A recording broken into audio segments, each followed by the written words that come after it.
Hello everyone, welcome back to my channel. तो just मैं live में आके अभी वीडियो बना रही थी मन्नत ओसीडी पे, पर वो किसी वजह से स्किप करना पड़ा मुझे।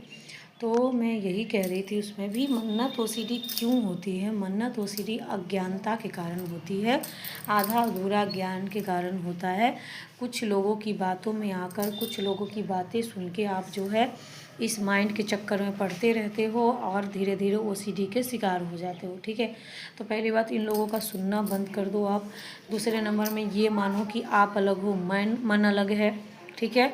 तीसरे नंबर में बिना मर्जी का जो थॉट आता है वो मन्नत फन्नत नहीं कहलाता है। चौथा नंबर में आपको किसी भी थॉट पे हर नेगेटिव थॉट पे रिएक्ट नहीं करना है।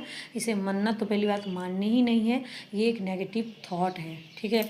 रहा कि ऑटोमेटिक क्यों आते हैं, क्योंकि आपने इस पर बहुत ज़्यादा रिएक्ट किया है, कंपल्सन किया है, इसकी वजह से ऑटोमेटिक आता है।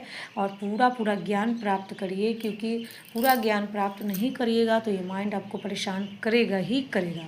तो सच्चा ज्ञान रखिए कि निस्वार्थ वाला भाव ईश्वर में होता है। वो कभी भी नहीं ऐसा करते कि आपसे ज़बरदस्ती जो मन करवाता है अगर आप ना करो तो आपके संग कुछ बुरा हो जाएगा। ये सब गलत फहमी पहले तो माइंड के अंदर से दूर करें। ठीक है, तो गलत फहमी पहली बात तो माइंड के अंदर से दूर करें, सही ज्ञान प्राप्त करें।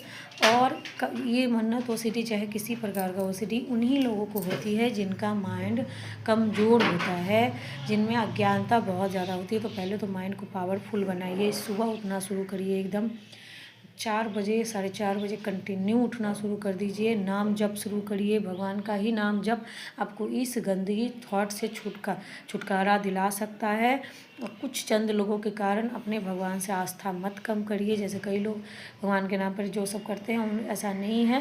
भगवान हमारे पिता होते हैं, कभी भी किसी का बुरा क्यों करेंगे। अच्छा बुरा जो भी हम भोग रहे हैं, हम अपने कर्म का ही भोग रहे हैं। तो नाम जब शुरू कर दे, आप 4 बजे उठना शुरू कर दे, अपना दिनचर्या एकदम पावरफुल रखें, तब जाके आपके माइंड के अंदर पावर आएगा। और जब आप थॉट को कहोगे ना, नेगेटिव थॉट को, तो आपका मन जलाएगा, एंजाइटी देगा, जो कि जलन आप थोड़ा सहना शुरू कर दो, धीरे धीरे आपका माइंड का थॉट आपके कंट्रोल में आ जाएगा।